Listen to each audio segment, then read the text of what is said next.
Hi everyone, I'm Dr. Karin Dina, and today I'm going to talk about my top 5 leafy greens. And I have to say, over the years, my list has changed as I have learned more and more about different leafy greens. Now, I've been interested in raw food for 24 years now, and raw fruits and vegetables have made up the bulk of my diet for that period of time.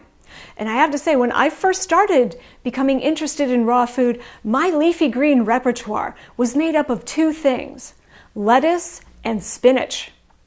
But as time went on, I decided to diversify and learn more about other leafy greens. Because oftentimes I'd go into the supermarket and I would think, hey, what's that leafy green? That might be interesting to try. So this list, like I said, has changed over the years as I have learned more. And I've discovered lots of really great leafy greens. And I would encourage you to do the same too, because there's lots of different types of greens out there that are worth exploring. Now, I do have some criteria that I used to determine my top 5.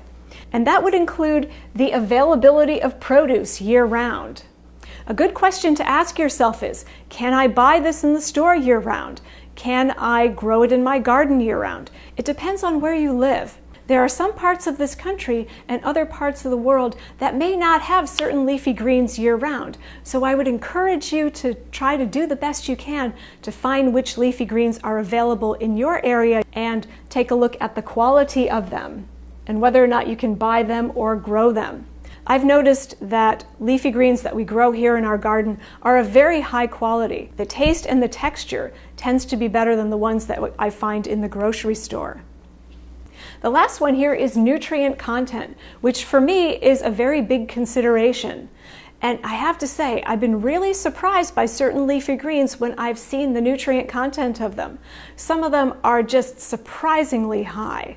And in addition, I want to mention that over the years, my list has changed depending on what I've learned. And the list is constantly changing depending on what's available and what I can grow. So I'd encourage you to take a flexible point of view when it comes to certain leafy greens and to educate yourself the best you can. Most of the leafy greens that I have seen are a member of one of 2 plant families, the cabbage family or the sunflower family.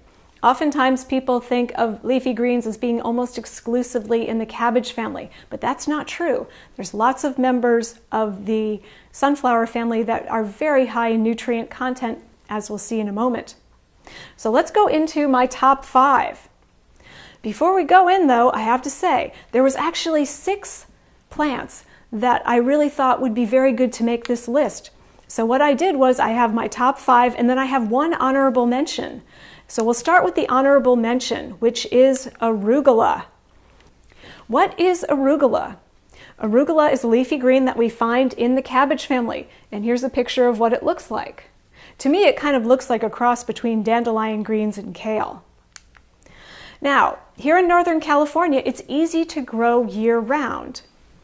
And I find that the leaves are pretty soft and pretty tender. They're pretty easy to digest, and they're not nearly as bitter as other members of the cabbage family, so I like to use it in salads.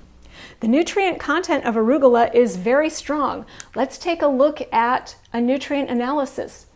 Here is 4 cups of chopped arugula, 20 calories in those 4 cups chopped. And then we have 128 milligrams of calcium.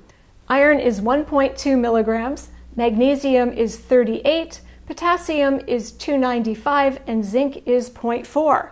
We have to recognize that the nutrient content here is for 20 calories. And a lot of the other leafy greens that we're going to be looking at are going to be somewhere in the 100 calorie range. So if we took these numbers and multiplied them by 5 to bring the nutrient content up to 100 calories, we would be amazed at the nutrient content. It would be comparable to some of the other leafy greens that we're going to look at and potentially surpasses them. So arugula is a very strong leafy green when it comes to nutrient content. One of the reasons why it's only an honorable mention is because it can be difficult for some people to find in certain areas year-round. If it was an easier to find green, it would probably be in my top 5. So going into the top 5 here, First one in the top 5 at number 5 is kale.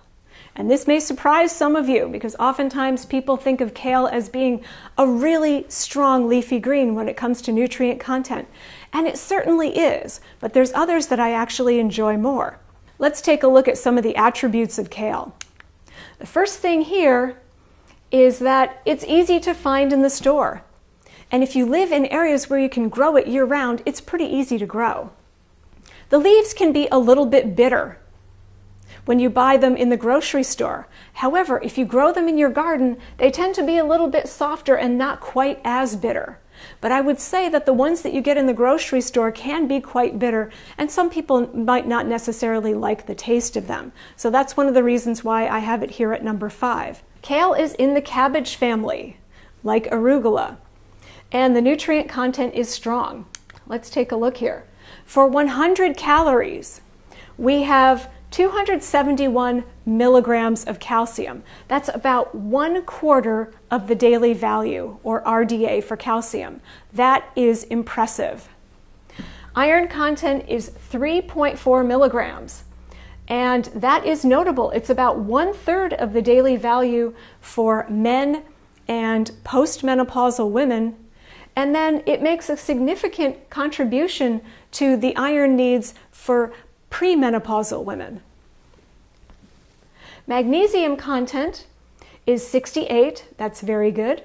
Potassium content is almost 900, that's excellent. And the zinc content is almost 1. So very good for 100 calories worth of leafy greens. And if you consider that your average person eats around 2,000 calories per day, this nutrient content is excellent. Number 4 on my list is collard greens. And one of the big reasons why collard greens is in my top 5 is because Dr. Rick and I can grow tree collard greens in our garden year-round, and regular collard greens.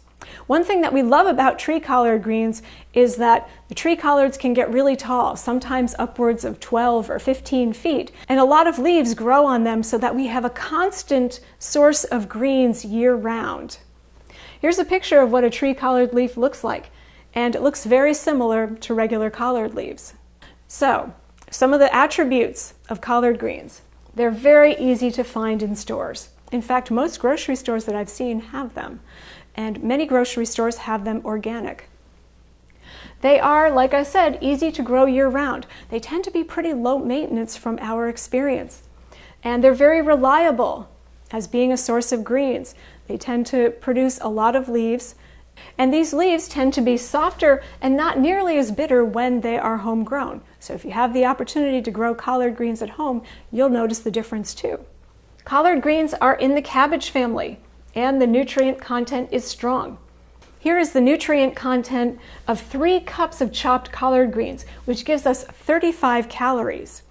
So if we wanted to bring this 35 up to 100 calories to compare it to kale, what we would do is multiply all of these numbers by about 3. But for 35 calories, we have 251 milligrams of calcium. That's about 1/4 of the daily value for calcium for an adult. Iron content's about 0.5 milligrams. Potassium is 230 milligrams. Folate is 139 micrograms. And beta-carotene is 3,230 micrograms. These are very good numbers. One thing I want to mention is that a couple of months ago, I did another video on tree collard greens and their nutrient content, and I want to tell you though that the nutrition information since that video was made has been updated. And this is a great example of natural variation in the nutrient content of natural products. This is good to know because there absolutely is variation. And if you ever look at the USDA nutrient database for a particular food, you may notice that the numbers may change over time as the information on the database is updated. And that's not unusual. I see that type of variation all the time, but I'd like to point that out to you in case you ever notice a discrepancy. Number 3 on my list is Frisée greens. Frisée greens are also known as curly endive. Here's a picture of Frisée greens. They kind of live up to their name in terms of their leaf configuration. They do kind of have a frizzy appearance to them.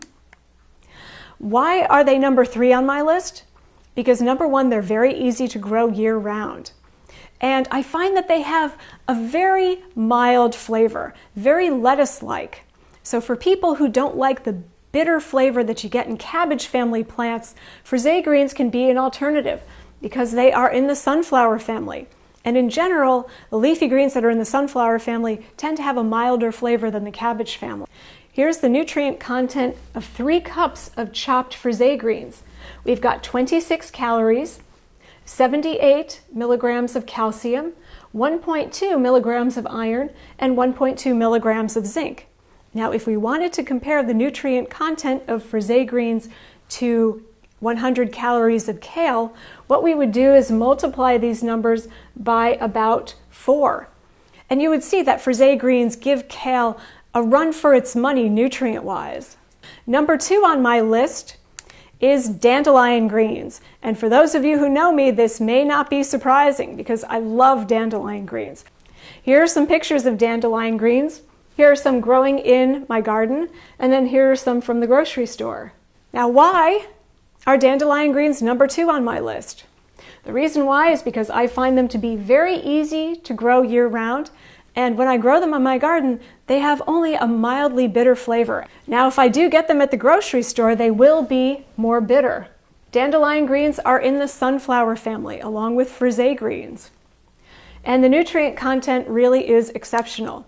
Here is the nutrient content of 3 cups of chopped dandelion greens. We've got 74 calories, 309 milligrams of calcium, 5.1 milligrams of iron, magnesium is 59 milligrams, potassium is 655 milligrams, and zinc is 0.7 milligrams. Beta-carotene is almost 10,000 micrograms. So here we are at number 1. My number 1 favorite leafy green is lettuce. Plain old lettuce. I just love it. There's so many great things about it. Here are some pictures right here of some lettuce growing in our garden. We've got some green romaine, we've got some red romaine, we have some oak leaf lettuce and some green leaf lettuce here, and some more romaine over here. There are so many different types of lettuce, and there are so many different ways that you can use it. It's just such a versatile green, and it's so easy to find. You can buy it in most stores year-round. It's very, very easy to grow, especially here in Northern California. We're fortunate that we can do that. Like I said, lots of varieties. Out here on the West Coast, you find so many different heirloom varieties of lettuce, and they all have different tastes and textures, so depending on what you're using them for, there are just so many positive attributes to lettuce. Lettuce is very versatile. There's so many different ways that you can prepare it. You can do something simple like just make a salad, or you can use it as a wrap. It has a mild flavor, and it's in the sunflower family, like dandelion greens and Frisée greens. The nutrient content is surprising. Let's take a look at it here. If we take 3 cups of chopped romaine, we find 24 calories, 47 milligrams of calcium, 1.4 milligrams of iron, and 0.3 milligrams of zinc. But oftentimes people in the raw food community, myself included, will eat much more lettuce than this.